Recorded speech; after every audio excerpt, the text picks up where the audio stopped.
Hello friends, आज के इस वीडियो के माध्यम से हम लोग सारणिक के प्रयोग के द्वारा त्रिभुज का क्षेत्रफल यानी अगर किसी त्रिभुज के तीनों शीर्षों के निर्देशांक ज्ञात हैं तो उसका क्षेत्रफल कैसे निकाला जाएगा। ये आपको फार्मूला पहले से पता है, लेकिन यहाँ पर सारणिक का प्रयोग करके हम लोग ज्ञात करेंगे। और भी कई चीज़ें हैं, जैसे तीन बिंदुओं के संरेख होने की बात है या किसी रेखा का समीकरण ज्ञात करने की बात है, तो इन सभी चीज़ों को इस वीडियो के माध्यम से आप लोगों को समझाया जाएगा। So let's start to find area of a triangle by using determinant। तो जैसा कि आप अपनी स्क्रीन पर यहाँ देख रहे हैं लिखा हुआ त्रिभुज का क्षेत्रफल। तो हमने पिछली कक्षाओं में सीखा है कि एक त्रिभुज जिसके शीर्ष बिंदु हैं x1 y1 x2 y2 and x3 y3, तीनों शीर्ष बिंदुओं के निर्देशांक हैं, तो उसका क्षेत्रफल क्या होता है। ये आपने फार्मूला बहुत पहले से पढ़ लिया है। 1/2 x1 y2 minus y3 plus x2 y3 minus y1 plus x3 y1 minus y2 वर्ग इकाई। इसका जो भी मान आता है वो धनात्मक या ऋणात्मक दोनों हो सकता है, लेकिन हम लोग अंततः धनात्मक मान ही लेते हैं क्योंकि क्षेत्रफल कभी ऋणात्मक नहीं होता। तो ये फार्मूला आप पहले से जानते हैं। अब इसी फार्मूला को जब सारणिक रूप में लिखा जाता है तो वो इस तरीके से लिख दिया जाता है। ये जो डेल्टा का साइन देख रहे हैं ये क्या है, एरिया ऑफ ट्रायंगल है। एरिया ऑफ ट्रायंगल है 1/2। ये जो 1/2 है वही 1/2 यहाँ पर भी आ गया है। और ये जो चीज़ यहाँ पर है ये किसका विस्तार करने पर आएगा, तो वो इस चीज़ का, यानी देख सकते हैं x1 y1 x2 y2 x3 y3, यानी 3/3 का एक डिटरमिनेंट बनाया जाएगा, जिसमें फर्स्ट रो में x1 y1 1, सेकंड रो में x2 y2 1 and third row में x3 y3 1 हो जाएगा। इसको आप चाहे डायरेक्ट प्रसार कर दें या फिर आप जो भी सारणी के गुणधर्म बताए गए हैं उनका प्रयोग करके भी इसका विस्तार कर सकते हैं, जैसा भी आप उचित समझें। और जो भी आंसर आएगा वो भी पॉजिटिव या फिर निगेटिव कुछ भी हो सकता है, लेकिन हमें जो आंसर देना है वो पॉजिटिव देना है। तो आप इसका फिर जो भी आंसर आता है उसका पॉजिटिव वैल्यू त्रिभुज का क्षेत्रफल हो जाएगा। ठीक है।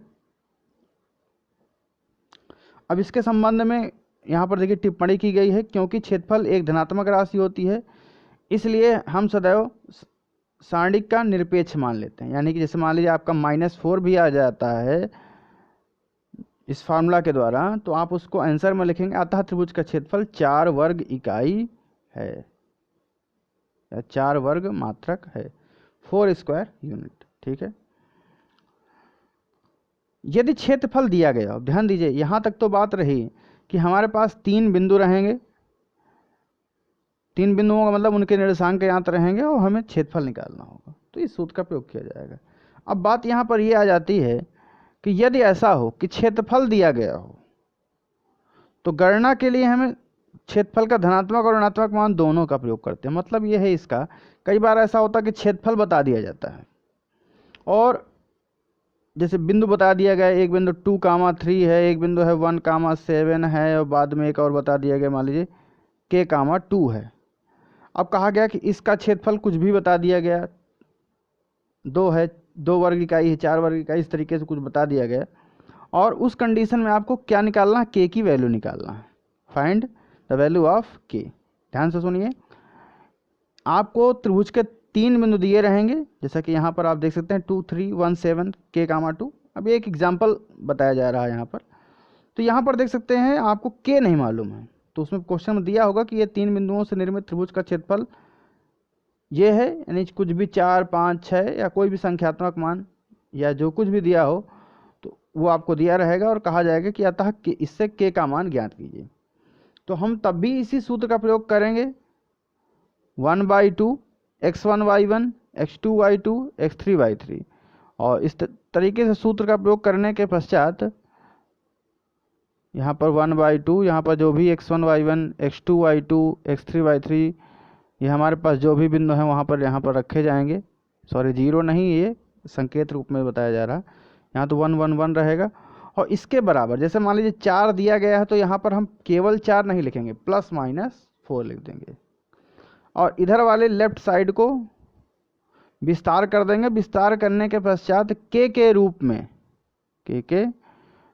में एक पद या यूं कहें व्यंजक लेफ्ट साइड में प्राप्त होगा और इक्वल टू ±4 है। वहाँ से k का मान हम ज्ञात करेंगे, तो k की 2 वैल्यू आने की संभावना होती है यहाँ पर, कि चूँकि एक बार प्लस लेने पर एक बार माइनस लेने पर, ठीक है। तो इस तरीके से अगर या फिर और भी इससे संबंधित कोई क्वेश्चन है, कुछ भी ज्ञात करने के लिए कहा जा रहा है, तो उसमें हम लोग इसी प्रकार से जो भी क्षेत्रफल दिया गया है उसको प्लस माइनस में रखेंगे, ठीक है। उसका कारण यही है कि हो सकता है कि 4 आया हो या हो सकता है -4 आया हो, लेकिन लिखा तो गया होगा +4 ही आंसर में, क्योंकि हम अभी फर्स्ट पॉइंट में डिस्कस कर चुके हैं कि पॉजिटिव ही आंसर लिखते हैं, ठीक है। तो इसलिए ध्यान देंगे इस बात को। अब देखिए यहाँ पर एक और महत्वपूर्ण पॉइंट है, जो 3 संरेख बिंदुओं से बने त्रिभुज का क्षेत्रफल शून्य होता है। ये आप सभी लोग जानते हैं कि अगर ये इस प्रकार से 3 बिंदु हैं यहाँ पर, और 3 बिंदु चूंकि एक रेखा पर, तो त्रिभुज बन ही नहीं रहा, और त्रिभुज नहीं बनने का मतलब क्या हुआ कि इस त्रिभुज का क्षेत्रफल हम कह सकते हैं कि क्या होगा, 0 हो जाएगा। तो इस प्रकार से भी 2-3 प्रकार के क्वेश्चन बन जाते हैं। जैसे कि पहला है, कह दिया जाएगा कि आपको सिद्ध कीजिए, सिद्ध करना है संरेख। 3 बिंदु दिए रहेंगे, उसमें क्या कहा जाएगा कि ये सिद्ध कीजिए कि 3 बिंदु संरेख हैं। तो आप तीनों बिंदुओं को x1 y1 x2 y2 x3 y3 मान करके इसी फार्मूला के द्वारा आप त्रिभुज का क्षेत्रफल निकालेंगे, इस फार्मूला के द्वारा निकालेंगे। यदि क्षेत्रफल शून्य आ जाता है तो आपका सिद्ध हो जाता है कि हाँ संरेख है, ठीक है। ये फर्स्ट टाइप क्वेश्चन हो जाएगा संरेख में।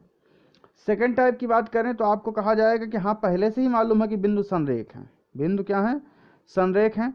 तो किसी भी अज्ञात राशि का मान निकालने के लिए कहा जाएगा, तो उसमें भी वही बिंदुओं में ही, जैसा कि अभी हमने क्षेत्रफल वाले में एग्जाम्पल में दिया था कि कुछ ऐसा ही किसी बिंदु के निर्देशांक में k या जो कुछ भी आपका चर राशि दी हो उसका मान हमें निकालना होता है संरेख होने की कंडीशन में, तब भी यही फार्मूला इस्तेमाल किया जाएगा। और यहाँ पर बराबर करके शून्य रख देंगे, क्यों, चूंकि ये बिंदु क्या है, संरेख है। तो हम लिख देंगे चूंकि बिंदु संरेख है इसलिए उसका त्रिभुज का क्षेत्रफल बराबर 0 रखने पर, और इसको हल करके फिर उसी अज्ञात राशि का मान ज्ञात कर लेंगे, ठीक है।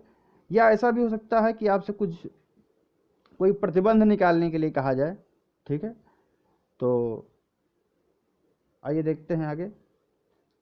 अब जैसे यहाँ देख सकते हैं एक उदाहरण दिया गया है जिसमें कहा गया है त्रिभुज का क्षेत्रफल ज्ञात की, जिसके शीर्ष हैं, तीनों शीर्ष दिए गए हैं 3, 8, -4, 2, 5, 1, x1 y1 x2 y2 x3 y3। हालांकि लिखा नहीं गया लेकिन आप इनको मान सकते हैं। और चूंकि फार्मूला जो आपको पीछे भी बताया गया है त्रिभुज के क्षेत्रफल निकालने का, उसमें 1/2 x1 y1 1 x2 y2 1 x3 y3 1 होता है। तो जहाँ देख सकते हैं, देखिए 3 8 3 8 1 -4 2 1 5 1 1। अब इसका आप विस्तार कर सकते हैं, तो विस्तार पे हम यहाँ नहीं जाने वाले हैं, क्योंकि विस्तार आप सभी को आता है। किसी भी तरीके से, चाहे कुछ गुणधर्म का प्रयोग करके या जैसा भी आप उचित समझें उस तरीके से आप इसका प्रसार कर लें। और देखिए कितना आ जा रहा है, 61/2।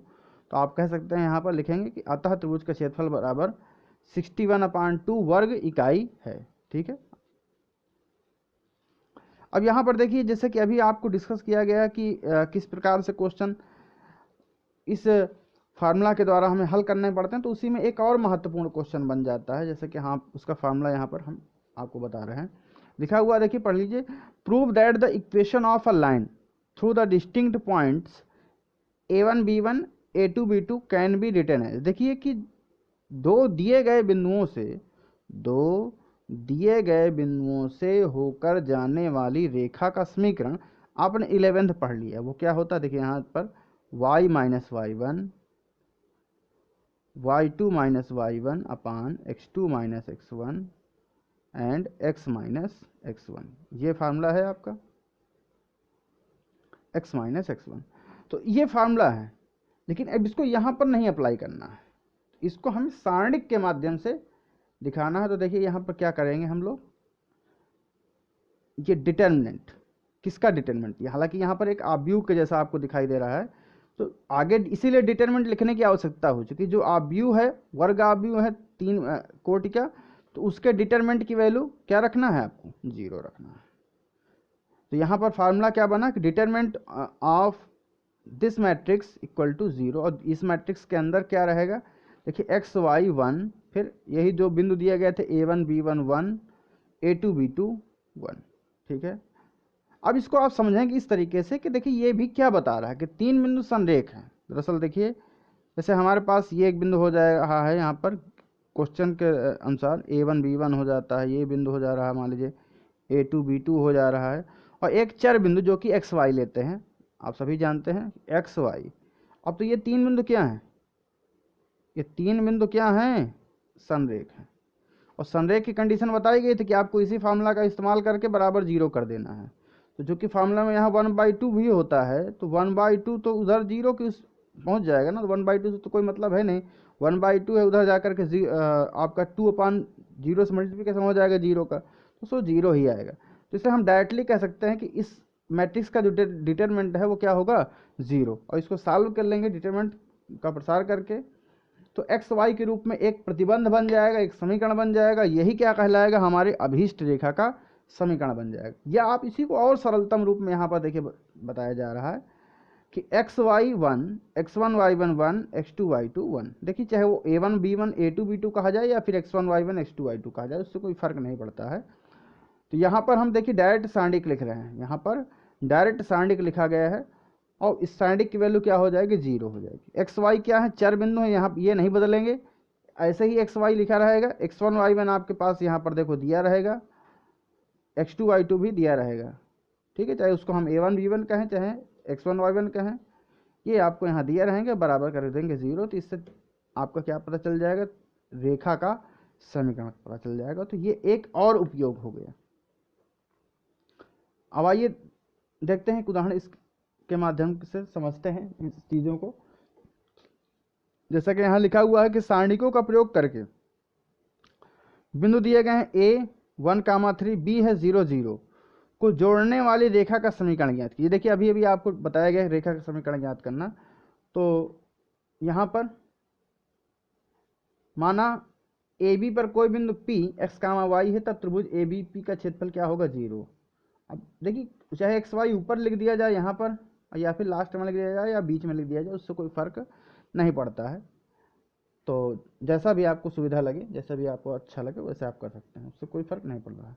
तो यहाँ पर एक बिंदु हो गया 0 0 1, फिर दूसरा हो जाएगा 1 3 1, और तीसरा जो चर बिंदु है एक्स वाई वो लिख करके बराबर 0 कर दिया गया। और इसको सॉल्व करेंगे तो फिर हमारे पास एक समीकरण बनेगा, वही इन दो बिंदुओं से होकर जाने वाली रेखा का समीकरण होगा। तो जैसे आप यहाँ देख सकते हैं इसका विस्तार किया जा रहा है, तो इसका विस्तार करने पर 1/2 ब्रैकेट में y - 3x = 0 आता है, जिसको सॉल्व करने पर क्या बन जाता है, y = 3x। तो y = 3x क्या हो जाएगी, अभीष्ट रेखा AB का समीकरण हो जाता है, ठीक है। अब देखिए इस क्वेश्चन को फिर से आगे देखिए, आगे भी पढ़ते हैं। इसमें क्या लिखा हुआ है, इसमें आगे लिखा हुआ है कि और k का मान ज्ञात कीजिए यदि d, एक अन्य बिंदु d दिया गया है, k, 0 जिसका निर्देशांक है इस प्रकार है कि त्रिभुज ABD का क्षेत्रफल 3 वर्ग इकाई है। तो A, B एंड D ये 3 बिंदुओं से निर्मित एक त्रिभुज है, यानी कि बिंदु हो गया पहला A 1,3, दूसरा हो गया B 0 0 और तीसरा हो गया K, 0। इन 3 बिंदुओं से निर्मित जो त्रिभुज है उसका क्षेत्रफल कितना है, 3 वर्ग इकाई है। तो ये भी आपको बात बताई गई है अभी कि क्षेत्रफल दिए हो जाने पर इस प्रकार से अगर किसी भी अज्ञात राशि का मान निकालना है तो क्षेत्रफल को आप प्लस माइनस में लिख देते हैं। तो आइए देखते हैं कैसे लिखा गया यहाँ पर। तो जैसा कि आप यहाँ देख सकते हैं अपनी स्क्रीन पे कि हम लोगों ने लिखा है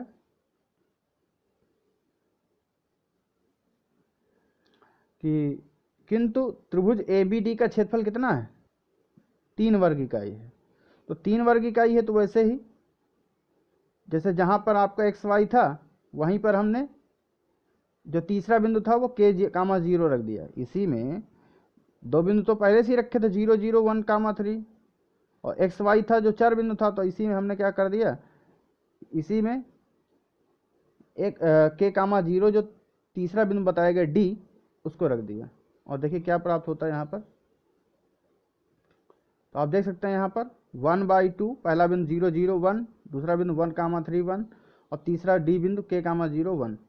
और क्षेत्रफल कितना था, 3 था, तो यहाँ क्या लिखा गया, ±3। अब इसका आप चाहे जैसे प्रसार कर लें, R1 से प्रसार किया जाता है यहाँ पर 1/2 1 1 3 K, 0 बराबर प्लस माइनस 3 आ जाता है। 1/2 को उधर भेज देंगे आप तो 3 से मल्टीप्लिकेशन हो जाएगा 2 का, तो इधर आपका 0 इंटू 1 0 माइनस 3 के इक्वल टू प्लस माइनस 3 2 जा 6, तो -3 के इक्वल टू प्लस माइनस 6 आ जाता है, तो के इक्वल टू प्लस माइनस 2 आ जाता है। चाहे उसको माइनस प्लस 2 कहें या प्लस माइनस 2 कहें, उससे कोई फर्क नहीं पड़ने वाला है। तो के की वैल्यू हमें फाइंड करनी थी और के की वैल्यू हमारे पास ज्ञात हो गई। ठीक है, तो आप देख सकते हैं कि इस प्रकार से इस फार्मूला का प्रयोग किया जा रहा है और किस प्रकार से हमने इस फार्मूला का प्रयोग करके कई विभिन्न प्रकार के क्वेश्चंस को सॉल्व किया है। तो आशा है कि आप सभी को ये जो भी इस वीडियो में बताया जा रहा है वो चीज़ें समझ में आई होंगी, लेकिन फिर भी आप जब तक स्वयं से अच्छी प्रैक्टिस नहीं करेंगे तब तक आपको बेहतर तरीके से अच्छा नॉलेज नहीं हो सकता है। तो आशा है कि आप अच्छी प्रैक्टिस